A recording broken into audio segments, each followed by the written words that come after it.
Hi everybody, my name is Layla and I am the founder of Inspire UK. I'm a young entrepreneur based in Braintree, Essex. I call myself an entrepreneur because during the lockdown of 2020, I decided to launch 3 businesses. Inspire UK to deliver workplace wellbeing, mental health and diversity and inclusion. Inspire UK, the charity to help individuals get access to affordable counselling and therapy services. And Inspire Fitness, a personal training service which is weight inclusive and focus on mental health and wellbeing. During this time, it's been really difficult, but also the most challenging and exciting time for all 3 businesses. Recently, we turned Inspire UK, the charity, into a recognised and registered charity with an extraordinary board of trustees on board. Never in my wildest dreams did I ever think growing up that I would have 3 successful businesses. It has come at a cost. I did lose my career and my job due to COVID in October 2020. Previously to this, I had been at university studying events management. I qualified, I spent 6 years in the airline industry, which was my childhood dream. And then I went on to focus on a career in events and became a head of project manager in an events agency. That all got swept away from me when COVID hit. Events all went out of the window and that was it. I was put on furlough for 6 weeks. I went back for a couple of months. And then once we were put in lockdown, I was made redundant. I have to say at that point, I really didn't know where I was going to go or what I was going to do. But I knew one thing, deep down, I would never, ever, ever work for anybody else. Because at that point, I'd only ever felt like a number to somebody. Even in a small company, I felt undervalued and I wasn't even checked upon once I was let go from the company.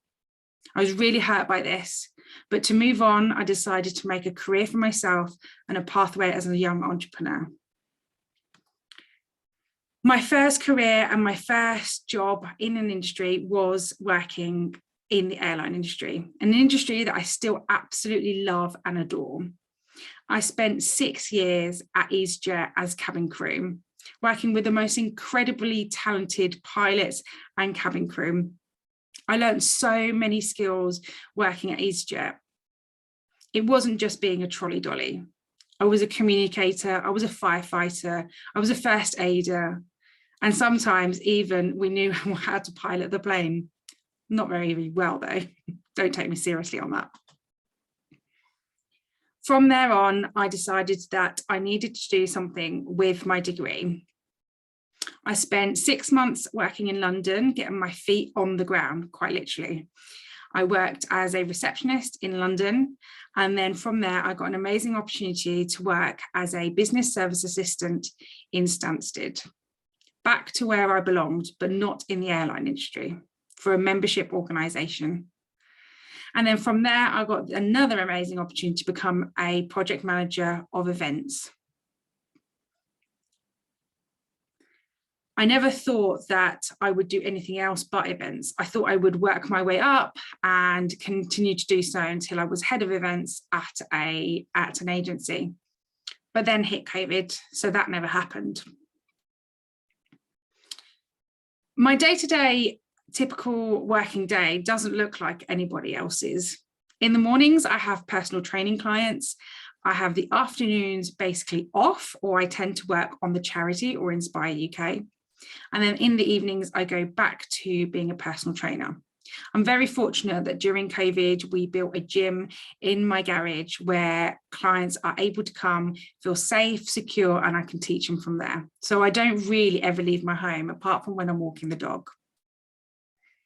No 2 days are the same for me. I always prioritize my mental health and my well-being. So I make sure that during that time off, between 11 and 4 roughly, I take some time to go to an exercise class or go swimming or take the dog out or meet some friends for coffee. I faced quite a few obstacles being a woman in the events industry particularly. I was the only woman working in my company by the end of it, after they'd made my senior head of events redundant previously to making me redundant. I always felt like I was fighting a corner for feminism and for women and equal rights. I did find it difficult, although events is a very well women-driven industry. I did find it difficult though, because I was in a very male-dominant organisation. But now as an entrepreneur, I feel like I've got the grasp of it and I am my own boss. I can do what I want and I don't need to answer to anybody apart from my board of trustees, who are ever so supportive with Inspire UK, the charity. I would love to see some more changes implemented in events and the airline industry. I think we should be seeing more female pilots going through airlines, I think, and also from a diversity perspective, not just females, but people from a minority background and different ethnic backgrounds. I think this is really important, both in the airline and the events industry. I don't think we see enough women at a higher end of a career, especially when it comes to the airline industry. You don't see many female pilots. I know that EasyJet have a great initiative to bring on more female pilots by 2025, which is great. I would give my best advice to anyone wanting to either enter my career of not sticking to the ordinary path or not sticking to the norm. I would really like to see more women take the plunge and become young entrepreneurs. At the end of the day, I'm living a dream that I never thought I would live. I can do what I like when I like. I have no one to answer to, and all the business decisions fall on me. And that is amazing. I found my career and my path that I was meant to lead way earlier than this, at the raw age of 30. I wish more women would take the plunge and have the support of people around them to be able to become young entrepreneurs and to be able to really put what they believe in and their passions to the test. It's not easy, don't get me wrong. I've been through so many ups and downs. How am I going to pay my mortgage? Is this the right decision? Am I going on the right path? But you know, because you know yourself more than anything and more than anyone around you, whether you're doing the right thing or not. There's going to be obstacles on the way. You're going to meet things that aren't going to be the right decision, but you can just move on from them and you learn from them. There is no failure when it comes to being your own boss. I think there are often big assumptions made when somebody is really ambitious and passionate about their career or their role. I take my career and my role as a young entrepreneur really seriously. And I really want to help it be more accessible for people to start their own businesses. I started mine from literally nothing. I was at the bottom of the pit. So if I can do it, anybody can. And I want to just say one more thing before I finish off this afternoon. If you have a dream, stop dreaming it. Start believing in yourself, because you can do it. Whether you're ambitious or too much for somebody, too much for who, you can do it. You have to have self-belief and you have to have passion for what you want to do. There are going to be some things that get in the way. You're going to have up days, you're going to have down days, you're going to have days where you didn't wish that you worked from 7 a.m. or 6 a.m. until 10 p.m. or 12 p.m. where actually switching off from a 9 to 5 felt better than actually being an entrepreneur and owning 3 businesses. You don't have to also own 3 businesses. You can just have one. I'm just very, very, very ambitious and passionate about helping others.